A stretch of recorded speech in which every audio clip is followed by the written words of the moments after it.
আসসালামু আলাইকুম প্রিয় ফুটবল ফ্যান্স। ইন্টার মায়ামি নিজেদের এবারের প্রি-সিজনের দ্বিতীয় ম্যাচ খেললো, যেখানে তারা একটা পেরুভিয়ান ক্লাব অর্থাৎ পেরুর একটা ক্লাব যেটার নাম ইউনিভার্সিটারিও, সেই ক্লাবটার বিপক্ষে খেলেছে এবং ম্যাচটা গোলশূন্য ড্র হয়েছে। পরবর্তীতে দর্শকদেরকে আনন্দ দেওয়ার জন্য হোক কিংবা ওভারঅল ম্যাচটা শেষ করা হোক, একটা ফ্রেন্ডলি জেস্টারে কিন্তু টাই ব্রেকার আয়োজন করা হয়েছে, যেখানে ইন্টার মায়ামি 5-4 ব্যবধানে ম্যাচটা জিতে নিয়েছে। প্রথমত এগুলো ফ্রেন্ডলি ম্যাচ, অফিসিয়াল ম্যাচ হিসেবে কাউন্ট হবে না। এমন টাইপের ম্যাচে আসলে কোন প্লেয়ার কেমন খেললে তার চেয়েও বড় কথা হচ্ছে প্লেয়ারদেরকে নতুন কোচ বাজিয়ে দেখবেন কাদেরকে ঘিরে তিনি প্ল্যানটা অনেক বেশি করে সাজাবেন একেবারে অফিসিয়াল ম্যাচ ডে 1 থেকে। সেটার জন্য হলো প্রি সিজনের ম্যাচগুলো ইম্পর্টেন্ট। আর যখনই আমরা এই প্রি সিজনের ম্যাচগুলো নিয়ে আলোচনা করছি, অবশ্যই সবার আগে লিওনেল মেসি প্রসঙ্গে আসতে হবে, কারণ লিওনেল মেসি না খেললে এই টাইপের ম্যাচগুলো নিয়ে তো আসলে তেমন আলোচনা করার খুব একটা বেশি জায়গা অন্তত আমি দেখি না। লিওনেল মেসি মাঠের মধ্যে 73 মিনিটের মতো ছিলেন। লুইস সুয়ারেজও তা।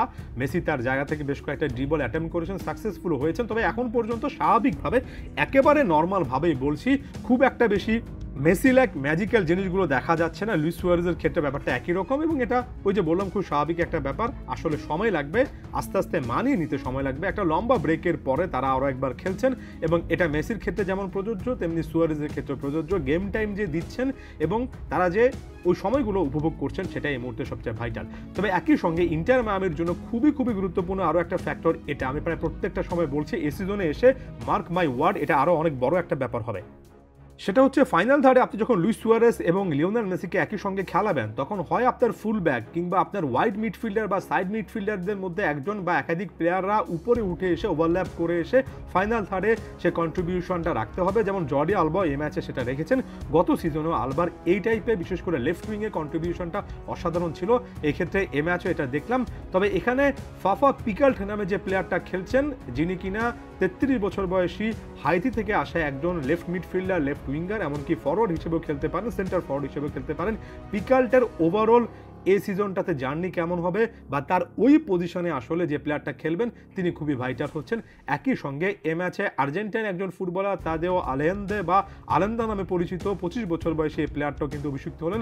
একটা ম্যাচ দেখে সকল কিছু বলে দেওয়া যায় না। অ্যাগেন সাইড মিডফিল্ডার বা ওয়াইড মিডফিল্ডার যেভাবে ধরুন না কেন, তার রোলটাও খুবই বেশি ভাইটাল হচ্ছে। আমি এবার যদি মিডফিল্ডে চলে আসি, সার্জিও বুস্কেটস বেশ ভালো একটা ম্যাচ কাটিয়েছেন।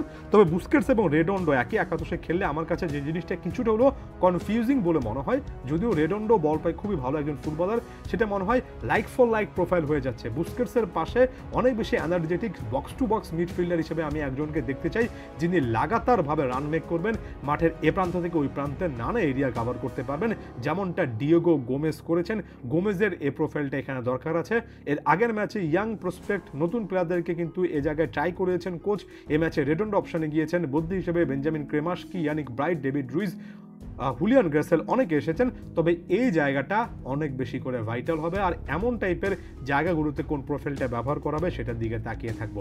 ডিফেন্সে নোয়া অ্যালান এবং থমাস অ্যাভিলেস এই ম্যাচের পারফরমেন্সও হয়তো বা উতরে যাবেন, তবে সবসময় একটা ভয় কাজ করে। সেন্টার ব্যাক পজিশনে ম্যাক্সি ফ্যালকন থেকে শুরু করে একাধিক প্লেয়ারকে নিয়ে এখনও কাজ করছে ইন্টার মায়ামি। যদি সাইনিংগুলো একেবারে কাছাকাছি পর্যায়ে অফিসিয়াল হয় তখন বিস্তারিত আলোচনা করব।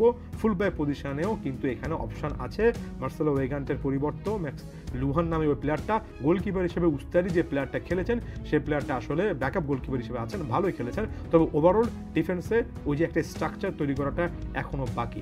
আমার কাছে মনে হয় লিওনেল মেসি, লুইস সুয়ারেজরা গেম টাইম পাচ্ছেন এবং এটার পাশাপাশি সবচেয়ে ইম্পর্টেন্টলি তাদের সাথে খেলতে পারেন এমন প্লেয়ারদেরকে চুজ করা এই মুহূর্তে হাভিয়ার মাসচানোর জন্য সবচেয়ে কঠিন একটা চ্যালেঞ্জ, এবং এই ম্যাচগুলো দিন শেষে ওই চ্যালেঞ্জটাই সার্ভ করে। ধন্যবাদ সবাইকে।